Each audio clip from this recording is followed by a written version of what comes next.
Hey, what's up, everybody? Randy here, back with another how-to video. One of my biggest hobbies and obsessions is orchids. I have probably right now close to 15 to 20. Most of them, I have some pretty rare ones, but most of them are just kind of real cool ones I've found at big box stores and things like that. And really, the majority of them are rescues. So the big box stores kind of sell them now. Problem is they don't know how to take care of them. So what happens is I will go in and catch them once, they've kind of lost their flowers and things like that. Sometimes they'll still have a few flowers and I can rebloom those flowers. But this one, as you can see, is gone. But one of the bigger problems is they come in these nice fancy deals here that don't have any holes at the bottom.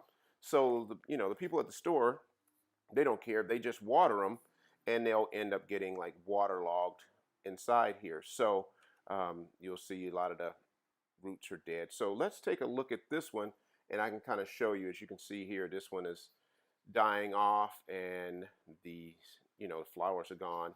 And let's look at these roots. You can see from this really good that these roots are just gone. This comes from just being waterlogged. See that? That is just dead there. These are all bad. Now the thing is, these green ones are still good. So that just lets you know that this thing is still alive and actually still has a bunch of life in it, and it's going to come back and be a beautiful plant and produce new flowers. So today I am going to show you how I replant them and the process that I go through. So let's get started here. First thing I'm going to do is kind of cut this off. You want to cut this off as close to the plant as you can. So that's gone. You want to make sure that you dip your clippers inside some alcohol or something to get them disinfected, which I did do.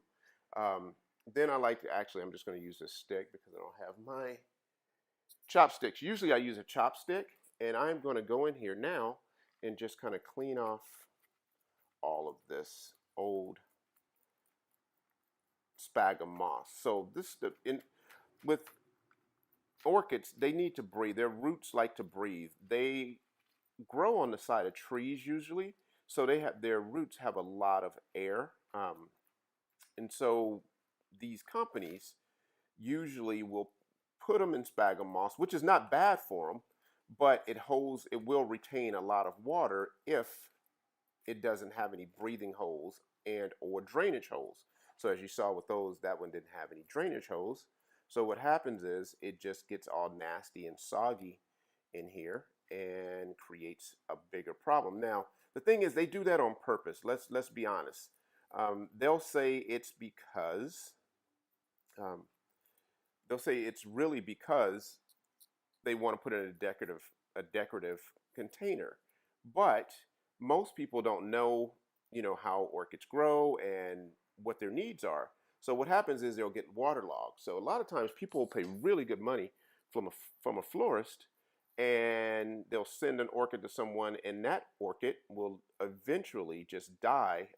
I rescue a lot of orchids from people, like in the neighborhood and things like that, because they know I do it, and they'll call me and say, "Hey, I have this orchid. Can you save it?" And when I get it, it's all waterlogged because there's no drainage for the water. And they're like, "I've watered it, given it sun, but it's still pretty messed up." So now you'll see where we are as far as the roots. Like, this is our root system. As big as that was, look, there's a lot of dead roots in there. So I'm going to go on and kind of get rid of that. Just pick this out. And this is going to be quick. So here we go. This is pretty much done. Now you can rinse this. I've heard of some people actually dipping theirs in hydrogen peroxide. I don't tend to do that. So I'm just going to go on and kind of move this out the way and lay this down here so you can basically see the green thick ones are the roots. That's what we're going to count on to keep it alive. If you touch it and it's hard, it's thick and plump, then that's a good root. These are like sponges. This does not have to have any soil or anything. As long as it's in a humid condition, this will actually soak up the air, soak water out the air, and keep this particular plant nourished. And well, not nourished, but it will keep it hydrated. So, and you can see this is the true root here. This is like a sponge to grab water to feed this root. So I'm going to go in real quick, just not to, so this is not too long. I'm going to go in and try to cut these. I should have got some scissors. Excuse me. Hold that while I grab some scissors real fast.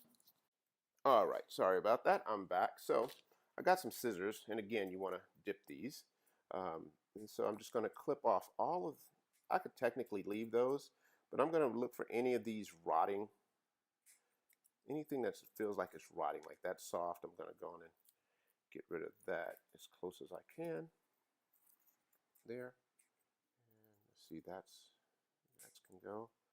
And believe it or not, the rest of these are pretty good. I'm going to go and leave these, the actual roots on there, and go from here. Now this, as you can see, is cut and is probably going to fall off, and a new leaf is going to come out of here. And the first one, because they go alternate, like this one came this way, this one come this way, so the next one's actually going to come out, fill this in. So I'm going to get some potting soil or potting medium up to here. We don't really use a soil for these, so that's the one thing, you don't want to use a soil. So let me clean all of this off real fast. And now I am going to pull this in here. So this is what I use. It's by a company here in Richardson, Texas. They make a mix. And I add a little more sphagnum moss, but it has some soil and it has some fir bark, like organic fir bark, things like that. So I buy a special mix to put them in. So here we go. So now I'm going to just get this repotted for you real fast. And I do use styrofoam. This is kind of old school. You don't see it as much anymore. But I had some styrofoam here. You know, of course, we worry about the, you know, the planet and things. But the styrofoam is made. And I feel like by reusing it, I know this styrofoam is probably going to be in here for another year or two. So that's a year or two that is left out the landfills and things. So this does have quite a bit of holes. But I like to break it up and drop it in. And it's actually a little staticky. So I'm just going to break it up into some smaller pieces here. All right. And so I'm just going to kind of fill the bottom. And what this is going to do is going to create another layer of drainage, like a thick layer of drainage at the bottom. So water just kind of runs straight through. Now it's really staticky on the side, but it'll settle itself down. So I'm just going to drop a few more pieces in there. Then I'm going to pick a few of the bigger pieces of the medium and drop in there. So some of the bigger pieces of fir are going to drop to the bottom. Again, I'm creating another layer, another drainage layer here. So there we go. And here we go. Good. So that's that. Now I'm going to go on and get this in here. I guess I should have, while I was up, I should have got another chopstick. I have so many chopsticks. So I'm going to set this in here and kind of get it centered and where I want it. And now I am literally just going to take, so you can see it, I'm going to grab a spoon. If I can find one. So my hands aren't all in the way. Sorry. I'm going to grab a spoon and just kind of, so I can get a lot of it and a lot of the dirt. See, there is some dirt in there, so it helps retain water. So I'm going to just kind of dump that in, and I'm going to hold this in place so it's centered. And just kind of put this on all sides. And now I am going to take my stick, usually like I said, a chopstick, and I'm just going to kind of work this down into the roots here. Just working this into the roots. Hopefully you can see that. Let's see here. So I'm going to grab some more. Actually, it's just easier to do it with my hand. I'm just going to grab some more and drop it in. Just kind of dump that in there. And tap it, and then kind of work it in. So I'm going to take a second, just kind of work this in, and I'll probably fast forward through this here.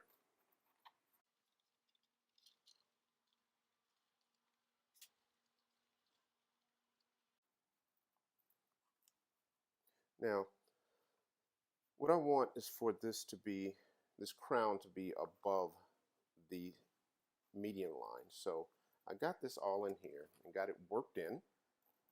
Probably work it some more, but for the sake of the video, I'm just gonna kind of call it a day. I can always work it in a little bit later.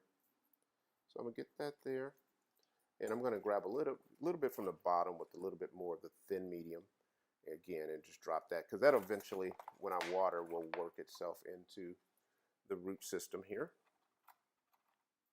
There we go. All right, so here we go, and as you can see now, it's pretty solid. There's a big mess here. Clean this up a little bit for you. Just drop that in there.